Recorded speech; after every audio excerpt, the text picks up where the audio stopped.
Following the guidelines that were written in the new Constitution, George Washington of Virginia was elected to be the first President of the United States of America, and John Adams of Massachusetts was chosen to be his Vice President. 2 months after his election, George Washington, at the age of 57, was inaugurated President. He was about to begin the extraordinarily difficult task of leading the world's only democracy, a type of government that hadn't been tried for a very long time.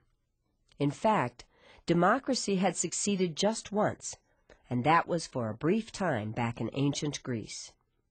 In 1789, the year Washington was elected, U.S. territory extended from the Atlantic coast to the Mississippi River, far beyond the boundaries of the original 13 colonies.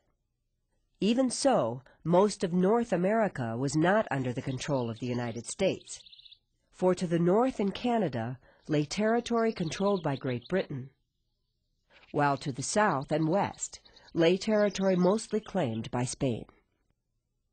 America's nearly 4 million citizens were spread over a very wide area, and the new federal government would serve to unify them all. It would collect taxes, regulate and oversee certain activities of their states, and it would also defend them in times of war. America's first president was a man very much beloved by the citizens of his country. He was a brave man who had led the Continental Army to victory over the British in the War for Independence. And he was a highly respected political leader who had presided over the convention that drew up the U.S. Constitution. Before Washington could start to carry out his duties as president, the United States Congress had to do 2 very important things required of it by the Constitution, and that were essential to a properly functioning national government. The first was to establish the executive departments. These were the departments of State, Treasury, and War that were to be directly under the President's control. The second was to establish the federal court system that Congress created by passing the Judiciary Act of 1789. One of Washington's first jobs as president was to appoint the people who would head these newly created departments.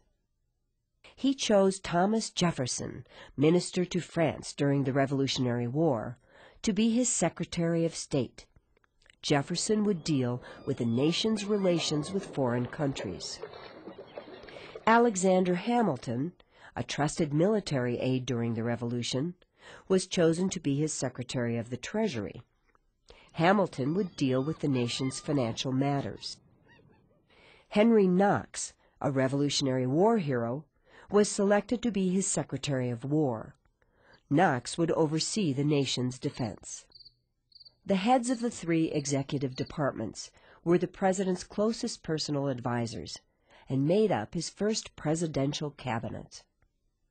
Furthermore, President Washington nominated John Jay, a prominent lawyer and figure in New York politics, to be Chief Justice of the new Supreme Court, the nation's highest court. And as Washington continued to choose people to serve in the federal government, James Madison, United States Representative from Virginia, proposed 10 amendments to the new Constitution called the Bill of Rights that were designed to safeguard personal freedoms.